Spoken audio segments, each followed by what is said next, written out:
Fala aí, pessoal, sejam muito bem-vindos a mais um Sem Enrolação. É o seguinte, o mundo tá num momento muito complicado. Ah, Charlão, mas quando que teve melhor? Não, já teve um pouquinho melhor. Agora tá complicado. E eu acho, infelizmente, que pode piorar muito mais. Ah, mas não pode melhorar? Pode. Por isso, como eu sou um estudioso de cenários, gosto de traçar cenários, eu tracei 3 cenários para o mundo. Eu vou pedir para minha produção guardar esse vídeo aqui e me cobrar em 1 ano para a gente ver qual dos cenários acabou acontecendo. Então, eu selecionei aqui para vocês as possibilidades de cada cenário e também investimentos que se encaixam nisso. Talvez esse seja o vídeo mais importante que eu já fiz aqui para o canal. Talvez seja o vídeo mais importante. Só que, se você tem pânico, medo, alguma coisa, não veja o último cenário. Porque o último cenário, meu amigo, eu até reduzi alguns problemas para não deixar todo mundo em pânico. Então esse vídeo é importantíssimo. Se você não tem pânico, fique até o final. Mas eu vou avisar a hora do pânico aqui antes de chegar para que você saia. Mas antes de tudo isso, eu te peço que se inscreva aqui no YouTube batendo no sininho e me diga nos comentários o seguinte: nesse momento de conflitos e incerteza, qual é o melhor investimento para você? O que eu quero dar a entender aqui? Qual é o melhor investimento para o momento de incerteza? Só pode escolher um, porra. Ouro, Bitcoin, dólar, renda fixa. Me diga um investimento, caso o mundo dê uma cagada do caramba, onde você investiria. Um só, eu prometo que o mais citado eu vou gravar um vídeo. Lembrando que eu tenho um podcast todos os dias no Spotify, sendo alguns episódios em vídeo. Vamos lá, sem enrolação então, falando do fechamento da semana, destaque para ouro e prata subindo, a gente vai falar sobre isso. E aí eu sei que já teve gente colocando ouro nos comentários, faz todo sentido, tá? Faz todo sentido, no final do vídeo inclusive eu vou falar. O ouro subiu e a prata também, por quê? Caralho, guerra, atentado, confusão, manifestação. O pessoal olha e fala, meu irmão, eu vou no ouro, cara.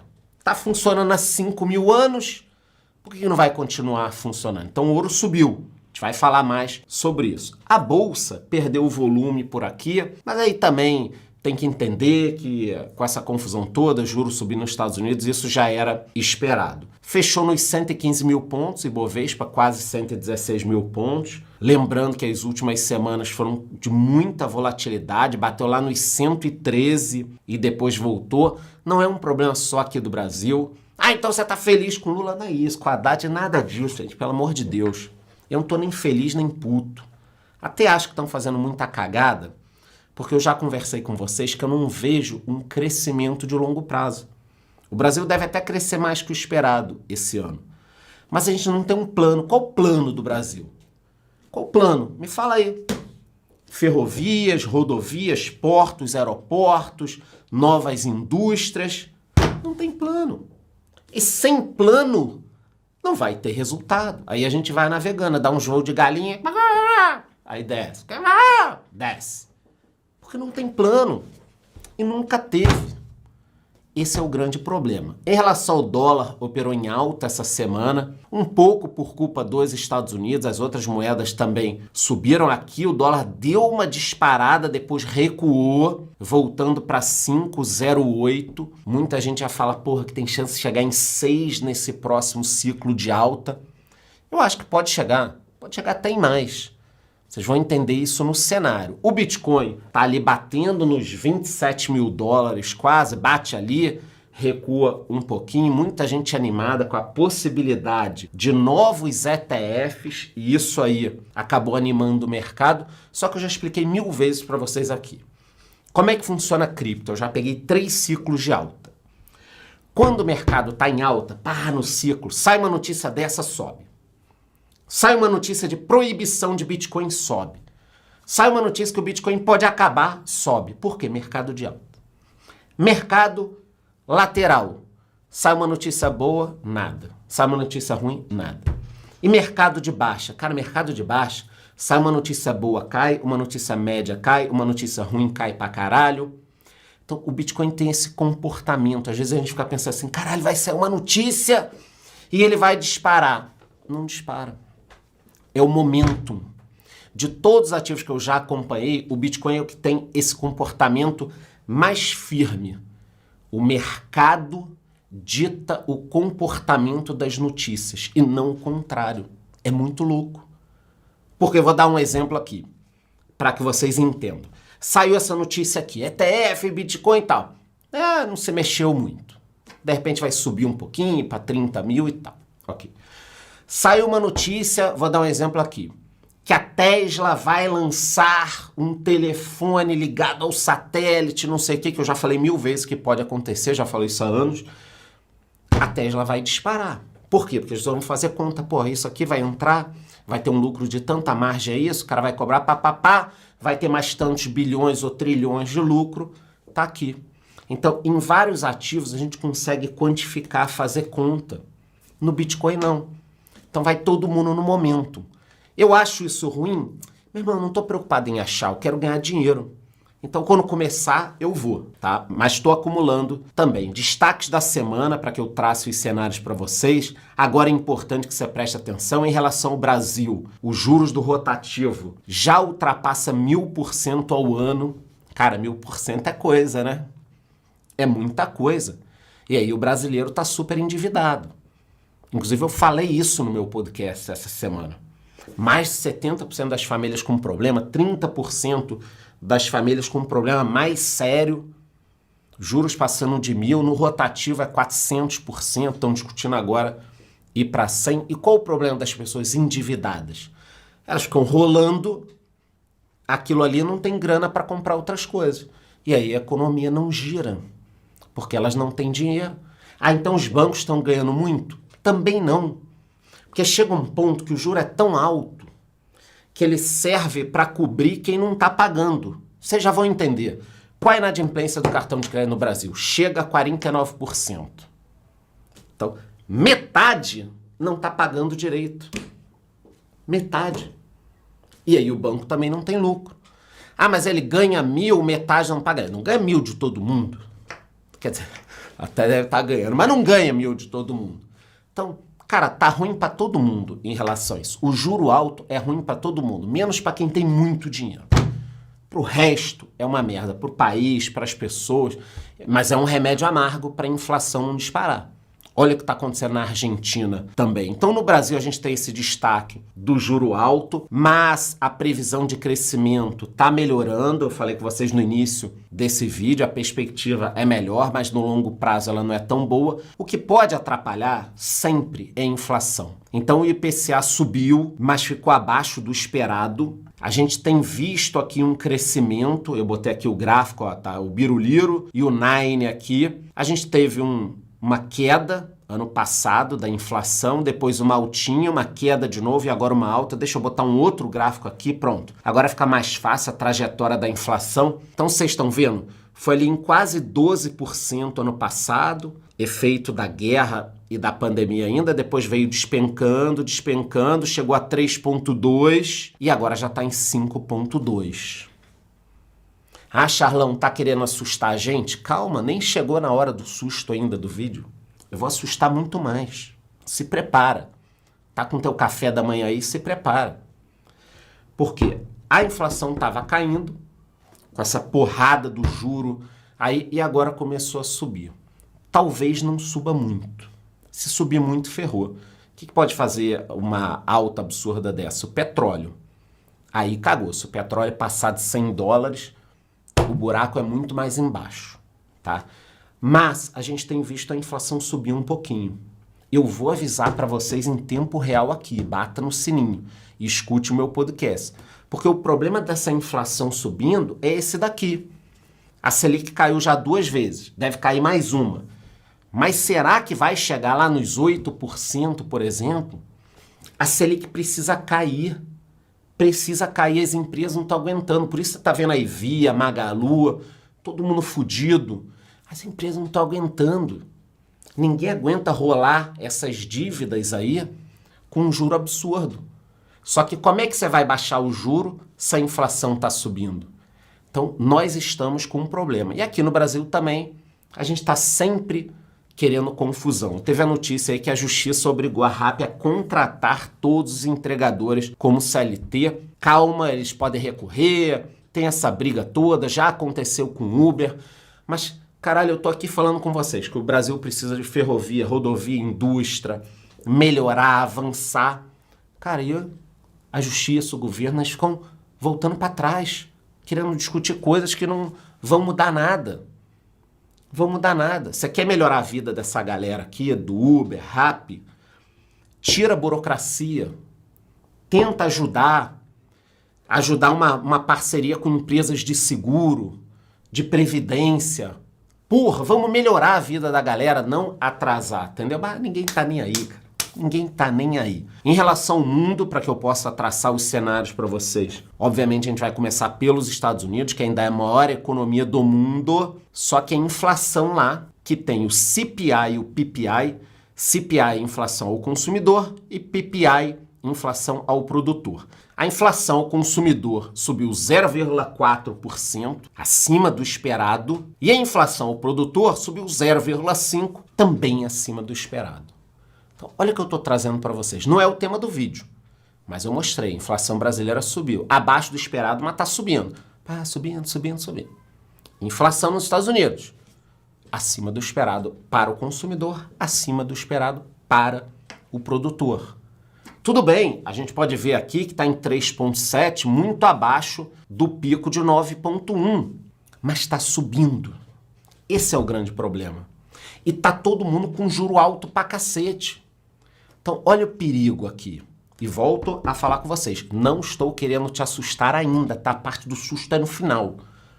Mas o juro tá alto aqui e lá e a inflação voltou a subir. Porra, vamos torcer para que se estabilize. E nos Estados Unidos, eles subiram os juros e a economia continua aquecida. A prova é de que os pedidos de auxílio-desemprego nos Estados Unidos ficaram estáveis e o desemprego está em 3,8%, que é quase pleno emprego ainda, ou seja, a economia está aquecida. Estão socando o juro e a economia está aquecida. Inflação subindo. Podem ter que subir mais os juros. Então, possivelmente, na próxima reunião, o juro vai ficar inalterado, o que dificulta a queda da Selic. Nós temos uma volatilidade no valor do petróleo agora, que a gente vai conversar, e isso pode desvalorizar o real. Para piorar, o resultado dos bancos veio muito bom. E por que eu digo piorar? Pelo amor de Deus, gente. Por que eu digo piorar? Porque a economia muito aquecida, ela vai fazer com que o Fed, o Banco Central Americano, mantenha o juro alto ou suba mais. Então, se todos os resultados vierem muito bons, significa que vai ter que subir o juro. Olha que cagada. Eu não estou dizendo se eu concordo ou não com isso, eu estou passando as informações para vocês. Então, voltando, lucro líquido de bancos cresce no terceiro trimestre. Olhando aqui por banco, JP Morgan, lucro foi para 13,15 bilhões de dólares, 13 bi, e a receita quase 40 bi, acima da previsão dos analistas. Ah, mas será que foi só o JP Morgan? Não, o Wells Fargo ampliou o lucro para quase 6 bilhões de dólares, também acima do esperado. A receita do banco teve uma alta de 6,56%. Aí a BlackRock, todo mundo diz que é a dona do mundo, e lucrou 1,6 bilhão, uma alta de 14% também acima do esperado. E para fechar, o Citigroup lucrou 3,5 bilhões, uma alta de 2%. Quando a gente olha aqui as ações, só para deixar claro, não tivemos uma alta grande esse ano, só o JP Morgan com quase 10%. As outras ações caíram. Mas vocês estão vendo? Cara, que loucura! Emprego, inflação e lucro alto. Vai dar merda. Vai dar merda. Por quê? Porque vão ter que subir o juro. E aí o dinheiro vai para lá, cai a bolsa aqui. Tudo que vocês já aprenderam no meu canal. Isso mexe com toda a economia. Ah, então você queria que o lucro tivesse caído? Eu não tenho que ficar torcendo para nada. Eu só passo as informações. Agora eu vou acompanhar os próximos resultados. Os resultados financeiros vieram bons. Como serão os resultados das empresas? McDonald's, Nike, Coca-Cola, Facebook, tudo isso eu vou trazer para vocês aqui. Ah, eu quero aproveitar o momento para investir no exterior. Galera, eu tenho um curso completo de como investir no exterior, passo a passo, dentro da minha comunidade. Ah, Charlão, tenho medo de investir no exterior porque eu não sei pagar os impostos. Eu tenho um workshop de impostos dentro da minha comunidade. Entra lá. É menos de 500 pratas o ano. Você tem todo esse conteúdo. Então, quer investir no exterior, quer fazer seu imposto direitinho, entra na minha comunidade, tá? Vamos para a Argentina agora, vai ser rápido. Eu botei as 3 principais notícias aqui em uma tela só. A inflação subiu muito, então o Banco Central teve que aumentar a taxa de juros. A taxa lá está 133%. Então a Selic deles está 133%. Limitaram a compra de dólares e o dólar bateu 1.000 pesos. Vocês estão entendendo o que é isso? O dólar bateu 1.000 pesos. Tudo isso eu expliquei lá no meu podcast. A China, que é o segundo motor do mundo junto com os Estados Unidos, está com um problema na economia. As exportações e as importações estão recuando. Em setembro foi complicado. O FMI já disse que a China perdeu força na economia e os dados de inflação mostram que a situação está muito estagnada por lá. Então, olha que cagada. Estados Unidos. Porra, a economia está indo, crescendo, lucro, mesmo com juro alto, emprego. China. Cara, tá complicado. Se a crise imobiliária explodir na China, vocês vão ver o que é confusão. Se for nos moldes do Japão, a gente está falando de 20 anos de problemas. 20 anos de problemas. Ah, Charlão, tu não é o economista aí? Como é que tu não sabe o tamanho da crise da China imobiliária? Porra, eu não sei porque os caras não divulgam os dados. Ah, eles divulgam sim. Ah, meu irmão. Porra, precisa explicar que não dá pra gente medir o tamanho do problema? Que é muito mais fácil entender a economia brasileira, americana, argentina do que a chinesa. A gente não sabe o que está acontecendo. Mas se o problema for gigantesco, como foi o do Japão, décadas perdidas, tá? Agora eu vou começar a falar com vocês sobre esse conflito. Eu não vou focar muito no conflito, eu já tenho 2 vídeos sobre esse tema, eu vou deixar até aqui na descrição para vocês. Eu vou falar sobre o conflito e aí a gente entra nos cenários e nos investimentos. Fechado? Então vamos para o conflito aqui, que é uma tragédia humanitária. Eu já falei com vocês. A União Europeia, falando em termos de dinheiro, né, suspendeu dinheiro para os palestinos. Provavelmente eles vão voltar com algum tipo de ajuda humanitária depois. Os Estados Unidos também congelaram 6 bilhões de dólares que eles dariam para o Irã. E o conflito continua enquanto eu estou gravando esse vídeo. A pior parte disso tudo, além da tragédia humanitária, é que a Arábia Saudita estava prestes aí a normalizar as relações com Israel. Então, como eu sou um cara que gosta da paz, eu quero paz, quero que todo mundo se entenda, vocês me conhecem. Porra, esse acordo Israel-Arábia Saudita seria ótimo. Seria ótimo para o Oriente Médio, seria ótimo para os Estados Unidos, seria ótimo para Israel, para a Palestina, para a Arábia Saudita, para o Egito. Cara, a Arábia Saudita é o principal player daquele pedaço. Seria ótimo. Cara, ninguém perderia com esse acordo os radicais e o Irã. Guardem isso que eu tô falando. Então, esse é o ponto. Além da tragédia humanitária, porra, o mundo perdeu aquele momento ali da paz. Vamos assinar, porra. Assina aí, cara, chega disso, porra. Não, deu confusão. Deu confusão. E aí a gente vai falar aqui dos impactos econômicos e do que pode acontecer. De cara eu já disse para vocês que algumas commodities sobem, não é só o ouro, tá? E eu te ensino a investir em ouro lá na minha comunidade também, na área dos investimentos no exterior, que você pode investir via ETF. O que aconteceu com o ouro? O ouro subiu, teve a maior semana desde março, voltando aos 1.900 dólares. O ouro que estava caindo, até separei o gráfico aqui para vocês. Vocês estão vendo, eu botei em vermelho uma setinha aqui. O ouro ele passou dos 2.000 dólares. Agora ele estava caindo quase nos 1.800 e desde o início do conflito ele voltou para 1.900 dólares. Por quê? Pessoal, simples, o que eu falei no início do vídeo. O ouro funciona há 5.000 anos. Então dá uma confusão, a galera foge pro ouro. Acho isso errado? Não. Não. Se eu fosse um cara multibilionário, eu teria boa parte do meu patrimônio em ouro. Porque você já tem tanto dinheiro que você divide um pedaço e deixa em ouro. Você não precisa ter rentabilidade daquilo, nada. É para proteger o seu dinheiro. Essa é a questão. Então o ouro não dá para discutir. Ah não, mas o Bitcoin é o novo ouro. Meu irmão, 5.000 anos funcionando, a gente não vai discutir. O petróleo é o grande medo de todo mundo. No pior cenário falam em $150. Não acho que vai chegar nesse ponto, mas a gente vai falar nos cenários. Apesar de que ele subiu no início do conflito, óbvio, é no Oriente Médio. Ontem chegou a bater os $90. Eu não sei quanto tá agora enquanto você tá assistindo esse vídeo.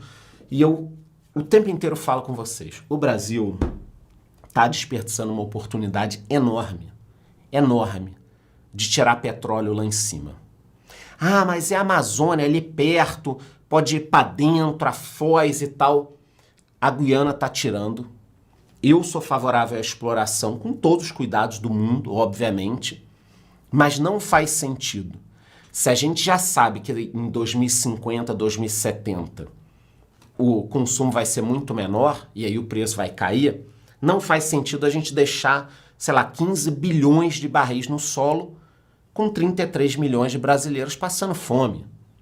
Então, que só pontuar isso, que não tem nada a ver com conflito, nem com commodity exterior, nada, mas em relação ao Brasil. Se o petróleo está subindo, se a gente corre risco e tudo mais, cara, por que a gente não tira logo tudo que tem? E esse é o mapa, para quem não sabe, né? A gente tem essa região aqui, a margem equatorial, e algumas pessoas falam numa estimativa de 15 bilhões de barris, eu já falei sobre isso. As refinarias da Petrobras estão operando com 92% da capacidade, é o maior nível em 9 anos, ainda tem a questão do diesel russo. A gente importa diesel, parte da Rússia, a Rússia uma época proibiu, agora liberou de novo. Isso tudo afeta muito a nossa economia, porque se o petróleo subir, a cotação do petróleo sobe, se tiver uma confusão, o dólar vai subir, e aí a nossa inflação vai subir muito, a Selic não cai.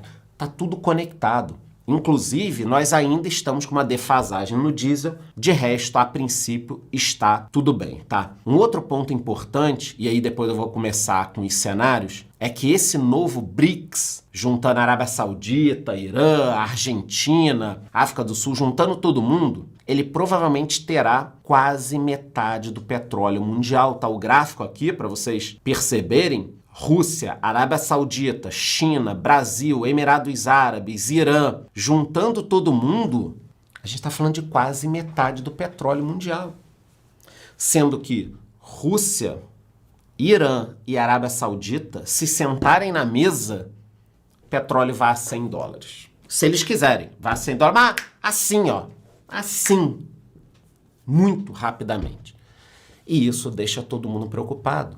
Eu fico feliz aqui da turma que assiste meus vídeos, a gente tem uma audiência de quase 150 mil pessoas por domingo, que pelo menos vocês já entenderam. Quando eu falo para vocês, eu tenho medo do petróleo subir, automaticamente você já pensa, petróleo alto, gasolina e diesel sobem, todos os fretes e produtos sobem, a inflação sobe, o juro tem que subir. Cara, uma coisa vai dando na outra. Uma coisa vai dando na outra, ponto. Tá? E aí, diante de tudo isso, agora a gente vai para a parte principal.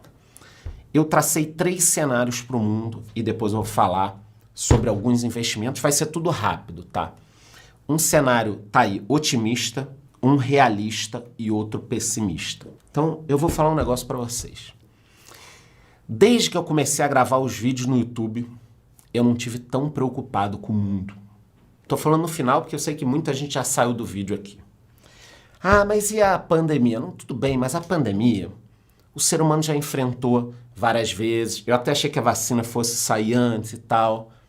Eu nunca tive tão preocupado, porque tá se formando um caldeirão de coisas que, se não forem resolvidas logo, vai começando a escalar e uma coisa vai batendo na outra, porque aí junta China e Rússia, e Ucrânia, e Israel, Canadá, México, Brasil se metendo no eixo do mal. É tudo muito complicado. Então, eu vou falar sobre os 3 cenários.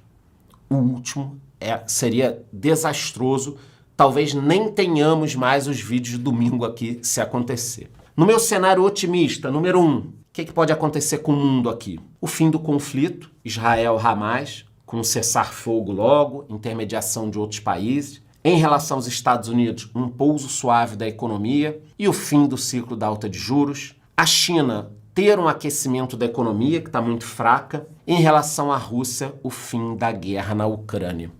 Então, esse cenário aqui, cara, tomara que aconteça. Fim do conflito no Oriente Médio. Ah, vai continuar um problema ou outro? Vai, mas esse conflito, fim. Estados Unidos, a coisa andando, sem piorar muito. China, melhorando um pouco a economia. E Rússia, não invadir mais nada e melhorar a situação lá. Com isso, o mundo vai ficar livre, um lugar melhor e tal? Não.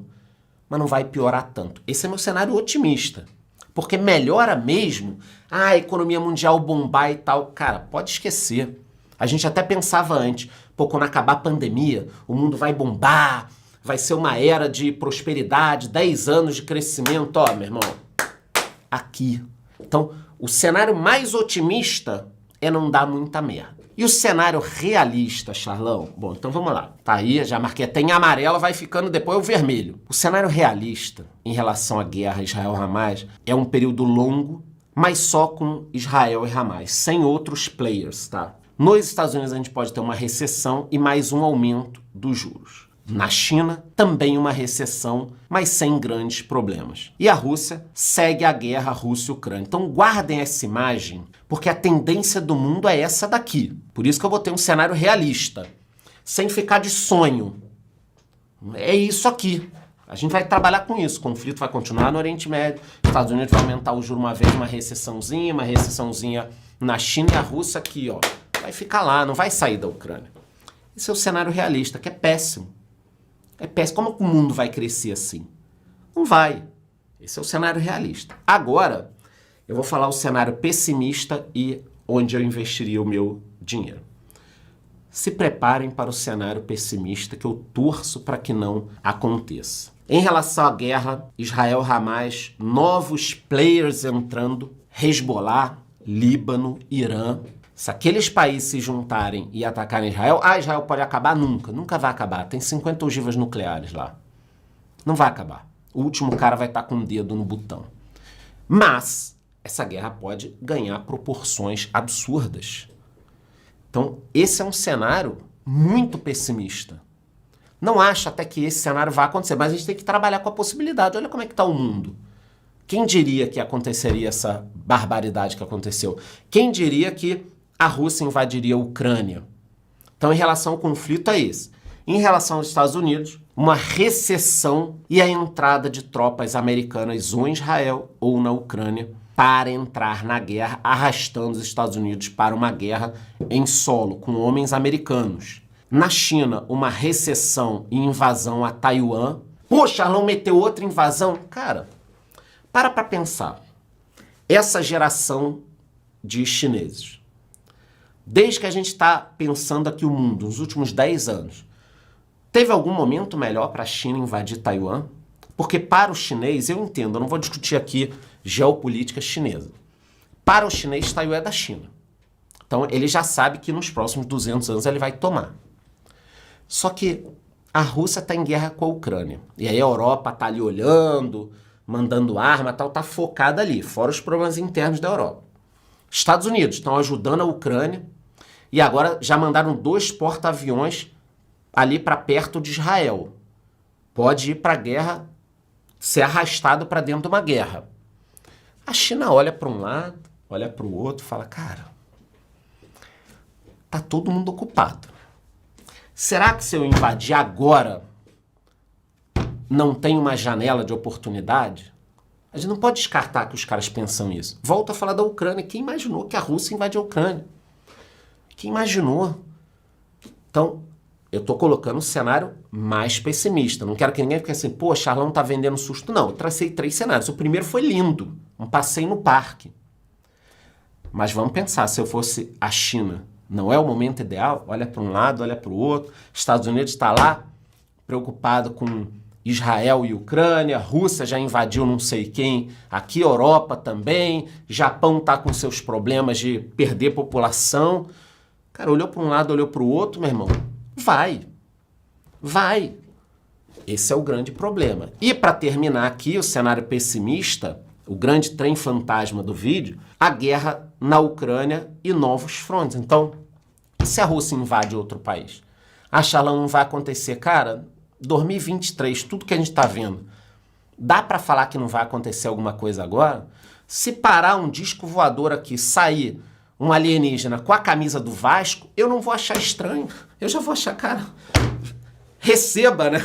Receba, porque tá tudo tão louco que eu vou achar normal. Então não dá para falar que a China não vai invadir Taiwan. Ou que a Rússia não vai invadir outro país. Ou que não vai todo mundo tentar atacar Israel. Como é 2023, ele não pode falar que não. O mundo tá louco. Sempre foi, mas agora a gente está num momento meio complicado. Então, tracei 3 cenários. E para finalizar, como é que a gente pode olhar para os investimentos? Eu vou falar bem rapidamente. Bom, ouro é ouro, galera. Eu não vou defender aqui. Já defendi demais. Já mostrei para vocês que é o grande ativo defensivo. Se eu tivesse que investir com medo na renda fixa, eu iria de Tesouro Selic ou utilizaria um fundo DI vinculado a Selic. Por quê? Porque se der uma merda gigantesca, o juro disparar, eu tô ali com o dinheiro parado, quando os ativos caírem, eu invisto. Esse seria o cenário. Depois, só que eu pensaria num IPCA+, que você pode se fuder aqui se o juro disparar, tá? Ações defensivas também, mas vocês estão vendo que eu marquei a cor de acordo com o risco. Então, num cenário complicado, mesmo ações defensivas são perigosas. Fundos imobiliários defensivos. Quando eu digo defensivos, é o papai com mamãe no limite. É tudo que tem menos risco, tá? Fundos imobiliários defensivos também. E por último, criptomoedas. Porque, cara, se tiver um problema de energia, alguma coisa, uma guerra maior, a gente não sabe o que vai acontecer. Então, num cenário extremo, esse seria aqui o meu mix. Pô, Charlão, e a carteira do canal? Vai continuar. Porque a carteira do canal não é para esse ano que vem. Eu já falei com vocês, é para daqui a 15, 20 anos. Então, se nós tivermos um problema maior no mundo, uma guerra na China, Rússia, alguma coisa assim, e os ativos caírem, vai ser o momento de eu aportar mais ainda. Mas, nesse momento, tem que ter alguma coisa em renda fixa. Porque se você olha para o mundo e pensa, pô, pode dar uma merda grande, você tem que ter um dinheiro parado rendendo bem, como está a renda fixa, para uma oportunidade. Então eu espero ter explicado tudo para vocês, com um vídeo um pouco mais longo, mas eu ainda reduzi aqui no final os cenários, tem mais coisas que eu estou estudando. Se vocês querem mais informações, entrem na comunidade, escutem o podcast e não esqueçam que eu tenho uma live super bacana aos domingos, às 8h18, no meu outro canal.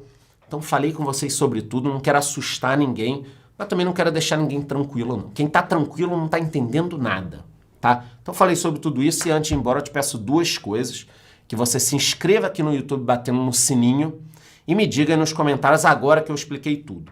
Nesse momento de conflitos e incerteza, qual é o melhor investimento para você se proteger? É isso, gostou? Curte o vídeo, curte o canal, bate no sininho